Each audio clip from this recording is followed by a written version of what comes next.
recording. Okay. So, okay. So I just want to introduce you all. I'm Maureen, and I'm with my friend Larry Smoot. And I have met Larry in Montreal in 2011.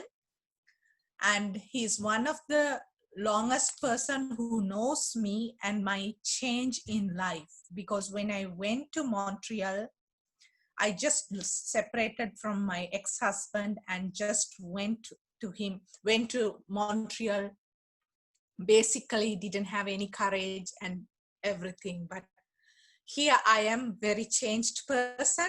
And we just want to talk to you all about that transition and where I am today. So I really want to say thank you to Larry, because you're one of the longest person in my life, and you know me before this Maureen appeared in life. Yes. So thank you for journeying together with me. I am really grateful to you. You are most welcome. So I was thinking about sharing my life, like where I am today, and to talk about, like, because it's a very hard path, the journey, since I started in Montreal and where I am today. And also, I feel proud of myself being where I am. But unfortunately, many times people don't see the success in this, quiet journey, the journey which has so much of joy within. But, success is measured as something outward, job, money, all these things. And for me to say the richness is deep inside me, it's very hard for people to understand. But I'm glad that you are able to support me in this journey, because you never put me down or saw me as a loser or something. But this is where I struggle a lot. When I meet people, the first question comes is family, which I don't have it. A job, I don't have it. Financial security, which I don't have it. So when these things are seen as no, then it's a very hard for people to accept. It's like something is wrong in you. That pointing out has been in my life. So I just, because one thing is your ongoing support in my life, because I wish people will be like you to support people like me who were broken seriously, especially when a trauma happens. We are kind of almost nothing. And, I really wish, that there will be more Larrys in this world to support people like us. So how did you feel when you met me, and what was the reason for you to be part of my life? Well, I'll answer the second question first. The reason is, when I meet someone, back in the hippie days, they used to say, oh, you have a good vibe, like your vibration, your energy is very positive. And, I think that people can sense that. So I thought, well, this is a very positive energy type of person, so it'd be very good to have them in my life. And plus you were kind and you're intelligent, and so you're one of those positive people that it's nice to have in one's life. I do remember a conversation we had walking home from French class, and we were talking about the roles of men and women, and I said, well, if you would say be a doctor here in Canada, you would have to tell male nurses what to do. And you said, oh no, I could never tell a man what to do. And now there is a vast change, change for the good, because you have your voice and you're not afraid to use it. Um, and that's I understand it can be difficult to overcome social norms that have gone on for generation upon generation upon generation. But in order for a person to find their happiness and their bliss, sometimes they have to blaze a new trail for them, leave what is known and comfortable, regardless if it's good or bad, and strike out for change. And that's what you've been doing since we met. And I find you remarkable for the changes you're making. Because I know a lot of people want to keep you locked in those social norms and beliefs when there's no reason for that, you know? And I imagine quite often it's undoubtedly men that want you to remain that quiet, demure person, always acquiescing. So it's good to see you blossom into this new person. True. Thank you very much, because that positive energy, because that is what I believe, to see the person in that soul level. Because unfortunately, we kind of, that financial status, marital status, education, degree, all these things weighs much more. And then, we forget the person in that soul level, because there are so many beautiful people, but they are in a very difficult circumstances and we don't Right. see the beauty, but deep down inside they are so beautiful. So I'm really, because I know the time I came to Montreal, it was a very bad, hard time for me. Even I couldn't say no to a man. So it was really, to communicate with even with a man is something so hard for me. So it was like that basic time, but still able to, because today it's not easy for people to connect with me, because there's so many ways I have opened up, but that time, that positive energy, that was kind of a deep down inside, but it was not a flame to see outside. Right. And still to able to pick it up, because I think it's a very good message for all of us, right? Whoever we meet, right? To show that care to everybody in that soul level, to be, and also to be open ourselves for that positive energy. So I'm really glad about what you mentioned. And also saying no to a man, yeah, that is a struggle. That is a big struggle. And I still find it when I go on a date, like when it comes, like if I'm dating somebody and thinking that person is going to be my future partner, I struggle still. I feel like I'm obliged to obey to that man, to do what he tells me to do. So even if, he's not my partner, but still I feel like he's going to be my partner one day.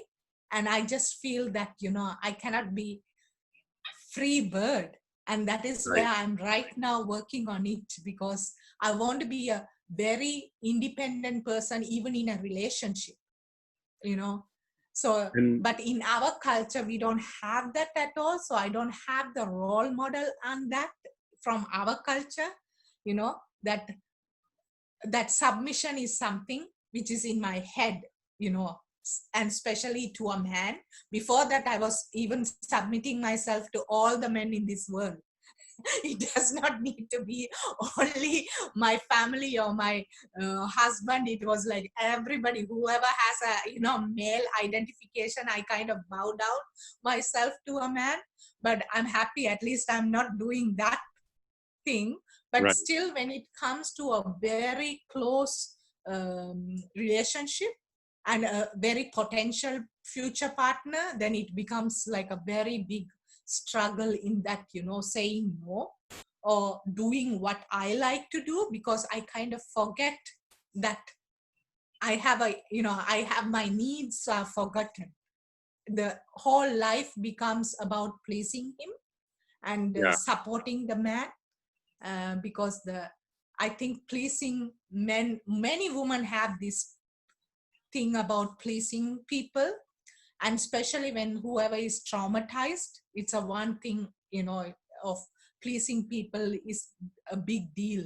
We just trying to be nice, and we wanted to be nice to everybody. So that's the one area I'm going, I'm happy where I am, but I wish, it will be more and more better. Yes. uh, Yeah, because relationships are tricky to navigate in the best of circumstances. Because there are times that your partner may want to do something, go somewhere, and you don't really feel like it, but you do it because you care for them and you want them to have a nice time and enjoy that experience. So when these other things come into play, then you wonder, you're probably always thinking of your motivation. So you think, okay, am I agreeing to do this because I want that person to have fun today? Or am I doing it because I feel obligated as a woman to um, acquiesce to the man's wishes? Or am I doing it because I think it sounds fun too and we'll have fun together? So, yeah, relationships and navigating those everyday things is not always easy in the best of circumstances. So, I imagine that you think about those things quite a lot. If you're dating someone, and there will be times when you should say something like, well, I really don't feel like doing that today, or that's just not my thing. But basically say no, uh, and they should allow you to say no. You know. Because that no muscle is something, especially in a relationship, that fear. And because growing up as a kid, right, like never had a chance to talk back, to ask question, to Right. say what I want to do in life. So when it comes to a close relationship, then it becomes like I feel like I'm back as a kid who is so dependent on the person who is in my life, and I feel like, oh my god, this person is everything for me, and if I make a mistake, I feel like a child, like saying no is a mistake, or Right. telling that I want to do this is something wrong, because I should not do that, because I Right. have to totally submissive to that person, and do I have to kind of bow down, or shape myself according to who the person is. So that's where I'm, that struggle, and I think my voice is becoming better, because that's why still I'm single, because I know I'm not going into a relationship with that, until I bring that voice out loud and be myself, and have my own voice. But it is a big journey, I will say, because it's like, I know, like, at least now I can tell the male nurse what to do. So Yes. I have come to that point, but then, rest in a relationship with a man, it's like, oh my, I'll, like, even to say, right, wait, I'll call you later. or all these small things, even a male friends, right? Like, to give that authority or power over myself to say, Right. you have to wait now, I will not talk, I will call you later one day. All these things are big struggle, even this moment. So it is I hope one day we will have a I'll be past that side and we can discuss about how I have come to that level. But I'm happy, at least I have journeyed a long process to be where I am, at least to have a conversation with a man in a very positive and also in an equal way, because I don't Yeah. feel that you are better than me, Right. even though I know, like, if it was before, right, even when we met, I couldn't see that equality because of your skin color, man, age, all these things were like, I'm a kid front of you. But I'm happy that today I can just be with you, equally. And, Yes. I see you as a human being, not like a white man or nothing like that, So I'm really glad at least I have come to that point. Yes, and so am I. I too am glad. Um, it's I think in part as you go along, I think it's important too if you date a fellow that supports your journey of change, uh, because unfortunately there's a lot of the men, especially culturally, um, they too have been uh, moored or mired in those social norms that have been passed on through the generations. And of course, for them, those social norms are great because the man's word is the word. And who would not like to be in that position that, you have these other people who are subservient to you? Um, but there has to be Sri Lankan men who understand that that is not the way it should be. There must be Sri Lankan men that understand man and woman are equal. And as they move through life together, they should be a team working for common goals. And then understand that each of you should have a little piece of your own life. If you want to go hang out with friends, um, if he wants to go hang out with friends and have a little, uh, those little separate bits, that's okay too. So often I've seen men that, oh, their girlfriend or their wife is not allowed to go out without them, um, and it really only just shows how insecure they are about that relationship. Um, so yeah, I think the one step is to find that guy that understands the journey you're taking and that it's a continuing journey. We as a species, as we go through our lives, we remake ourselves.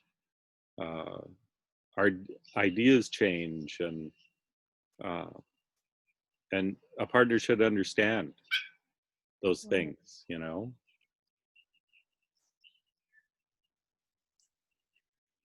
Yeah, I strongly believe the law of attraction. And also, I believe also, if I am the king, I am the queen, then the king will really come, So until I become, because if I keep on seeing myself as a doormat, then it's going to be, so the mental change has to happen within me to Yes. see that equality. And, because I feel even like, when I started the online dating, because it just started, Yeah. and how I struggled with my dating experiences, right? And because basically I didn't know how even to communicate with a guy, or that I didn't have the boundaries, and I didn't have anything to relate with a man. So that was something, it was a long, a path to, set the boundaries, to know what to say and when to say and how to say all these things. It was a learning process. Yes. So the change, I strongly believe, Mahatma Gandhi says, right, if we want to see the change, then we have to be changed inside. And even relationships, I feel like the men I'm attracting right now, or, it is not the men I have attracted in 2000, when I was in Montreal. There was a much better change, and the conversations and all these things are more productive. So there is so much hope in that.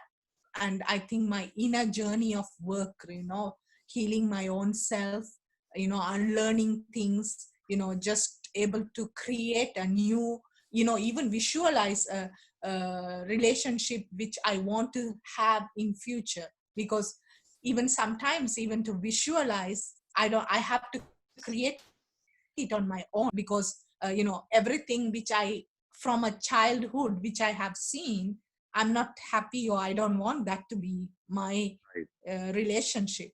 Yeah. So it takes a lot of courage, and also a lot of time to do those inner work.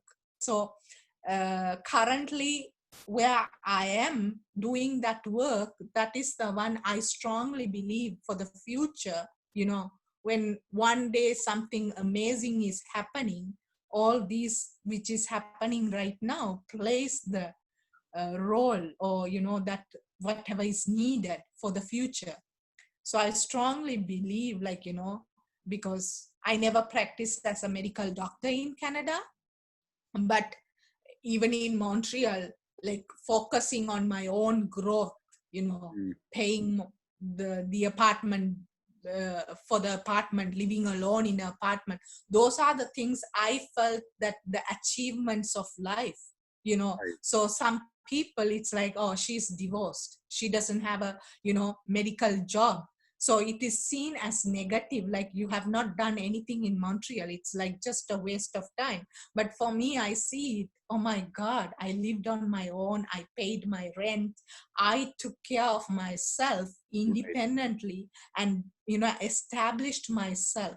So that plays a big role for, like, that is the positive for me than the negative of divorce, and not a that successful job or anything. Yeah. So even like you didn't buy your own house. That is another criticism I always get. You don't have a place to stay in Canada because you don't have your own house in Canada. You never passed your driving license. So these negatives are weighs a lot. And then like I became a Canadian citizen. That is a very positive thing, and I did it on my own. I Yeah. filled the papers on myself. Nobody didn't help me how to fill. So that I found it like those are the amazing achievements. So how people see it is so different. That because before I used to believe on others, like if somebody says, oh, poor you don't have a house, I just feel bad. But then I like, no, this is the best thing I was able to do on my own, and I'm proud of myself of doing those things. Yeah. So People, they have to, they're so ready to put things in those little boxes, like, oh, the definition of success is you buy a house, you have a car, you do all these things. Um, so what happens when someone does not value having, say, a house or a car? Instead, they value internal growth, they value personal happiness and well-being. So these cookie cutter ideas of success really are just smoke and shadows.